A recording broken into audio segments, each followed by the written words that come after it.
Welcome back, everybody. It's Zach here, bringing you guys another fantasy football video. This one will be going over some waiver wire targets ahead of Week 7. We're through 6 weeks, so we're almost halfway through the fantasy football season, regular season at least, and still a lot of things we can do to make sure our teams get better every single week. We've got injury updates, still having some breakout players every single week too, so lots of guys I think we can actually talk about on the waiver wire here, and lots of ways I think we can improve our teams. So I'll just go position by position, sort of tell you guys how excited I am, what guys I'd be looking to add to my rosters before Week 7, and if you guys have any specific add or drop questions or anything like that, let me know in the comments below. I'll be happy to help you out and give you guys my opinion there.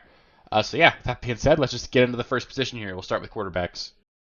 Starting things off at the quarterback position here, I'm going to say that my priority ad here would be Caleb Williams. He's coming off of a week in which he was the quarterback one on the week. Rostered in just over 50% of leagues, so he's not necessarily available for most people here, but he's just clearly trending up here. He's got all the weapons, and we knew he had those kinds of weapons just coming into the season, and now we're starting to see him play really well. I know it's been a couple of effectively cupcake matchups in a row here, so not don't want to get too excited with it, but he is obviously performing at a high level against those matchups, and you have to be able to take advantage of that. It's great to see that he's doing that. I believe they've got their bye in Week 7 here, but then we should see him trend up even forward through Week 8.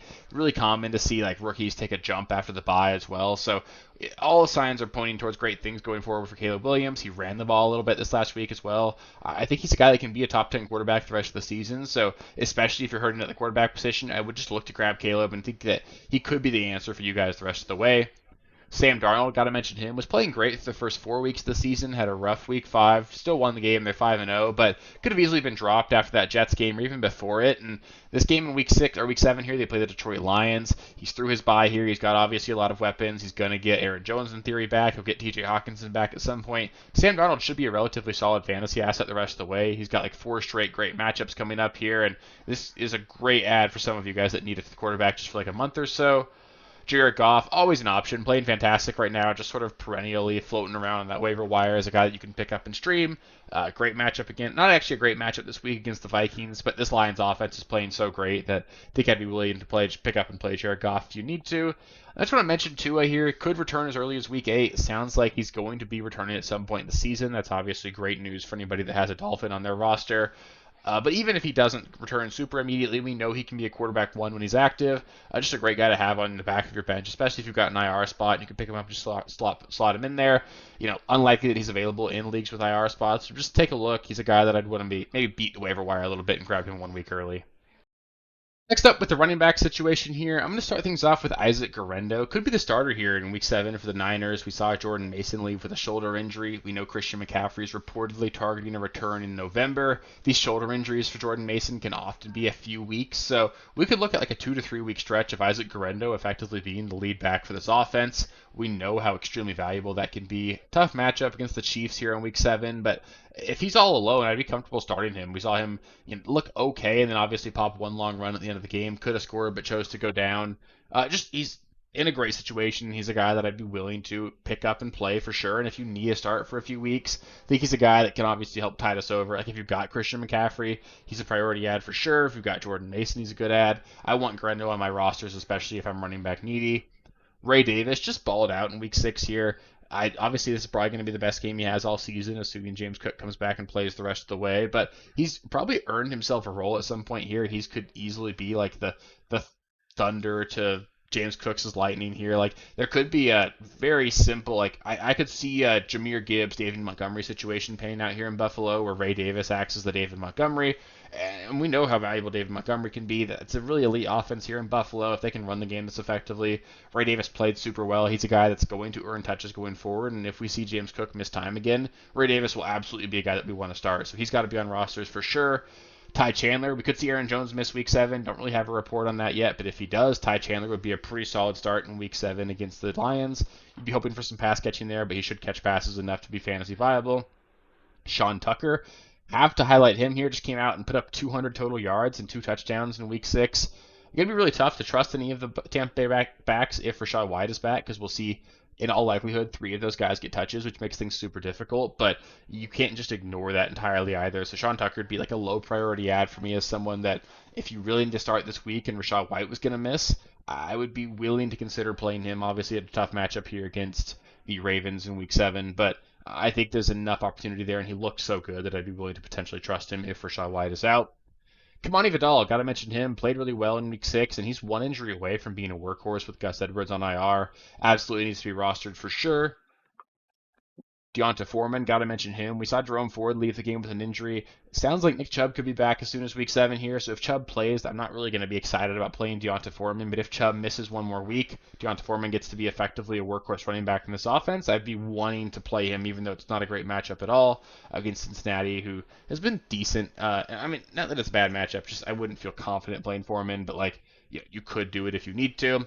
Jalen Wright, if Achane misses week 7, he's obviously dealing with a concussion. We'll see what happens there. But if Achane misses and then we see just it be Raheem Mostert and Jalen Wright again, I think you could potentially play Jalen Wright as like a low-end RB2. Dearness Johnson, I don't really know what to tell you guys on that one, but like this Jacksonville backfield is really weird. I mean, Travis Etienne's clearly banged up. We saw Tank Bigsby sort of not really play the fourth quarter. It was maybe because of a fumble, but it sounds like he's banged up a little bit too. There's at least a chance where Dearness Johnson is just the starter for Jacksonville in week 7, and if that happened against the Patriots, I think I'd be willing to start him if he was alone. So got to at least mention him as a guy to keep our eye on. And then Troy Benson, we saw James Conner get banged up a little bit. Benson looked pretty good on the few touches we saw him get. He's a guy that's obviously got upside if anything does happen to James Conner, so I just want to mention him as someone that I do think needs to be on more rosters.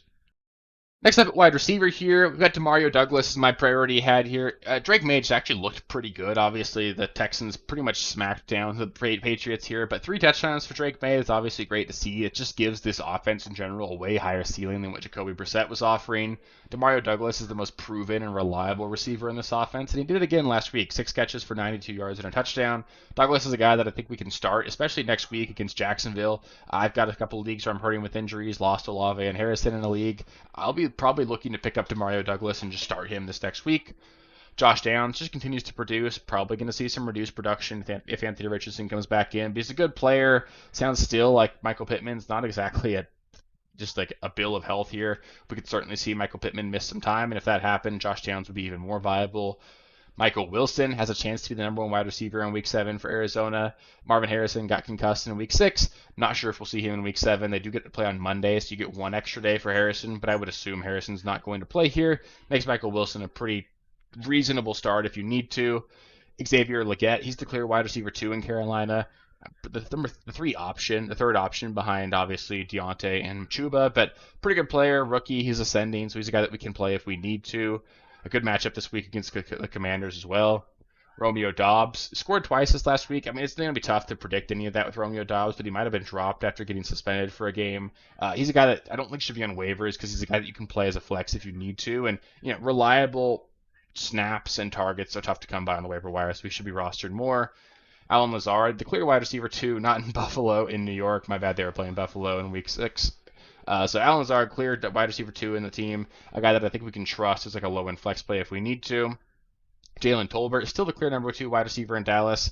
On bye here, so maybe he'll get dropped if he was picked up to play this week, but I'm still optimistic about his role in this offense. Dallas, if we remember last season, was kind of mediocre up until their bye, and then after their bye, they flipped a switch and just became a lot more pass-heavy, performed a lot better in general on offense, and we could see that happen again this season, so I'm not giving up on Tolbert or any of this Cowboys passing offense. I think he's a guy that still should be rostered.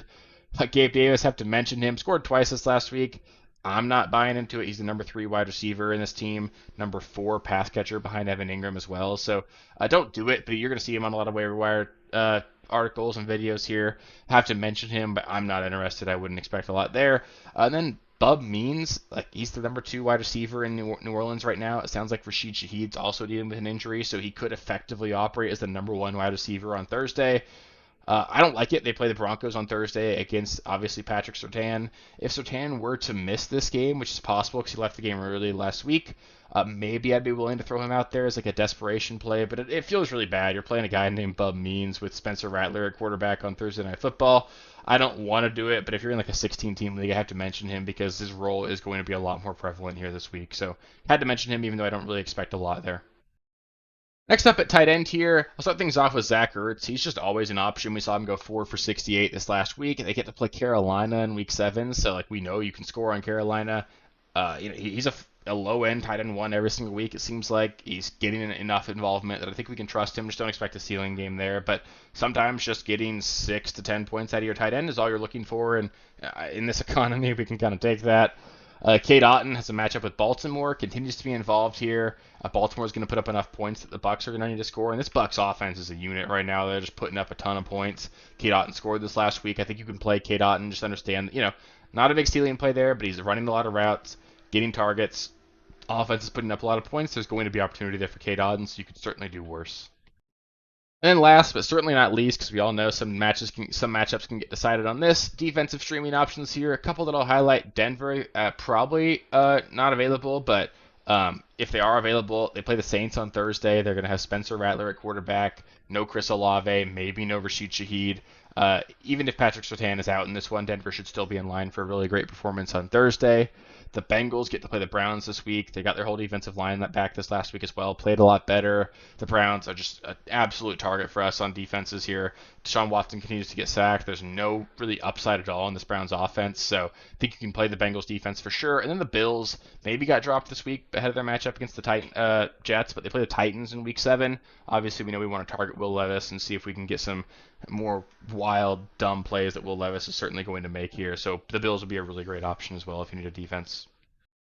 So that'll do it for the waiver wire video this week. Up next, I'll be going over some trade targets. So I'll go over plays that I'd be looking to buy low on or sell high on ahead of Week 7. Lots of different ways we can make our teams better every single week. Trading's part of that. Waivers, like we just did here, is a big part of that. So I'll be here all season long to help you guys make your teams better, make the right choices. If you want to make sure that you guys don't miss any of these future content, like we're going to have start-sit videos, live streams on Sunday mornings, trade targets, waivers, weekly recaps, all that happening every single week. Just make sure you're subscribed to the channel. That way you don't miss any of that. If you made it this far in the video, please do give it a thumbs up. It helps me out quite a bit. And then last, if you have any questions about ads and drops this week, let me know in the comments below. I love helping you guys out there, and hopefully I'll do my best to get you guys all situated and ready to win in Week 7. So yeah, appreciate you guys for watching. Glad you made it this far, and good luck with waivers, and let's get you ready to set up and win some games in Week 7 here. Peace, guys. Thank you guys for watching. If you haven't already, please be sure to subscribe to the channel, like the video, check out these other videos here if you haven't. If you want more content, please feel free to follow me on Twitter at RealSteelFFB. I'll be more active on there as the season goes on. Thanks. Catch you later.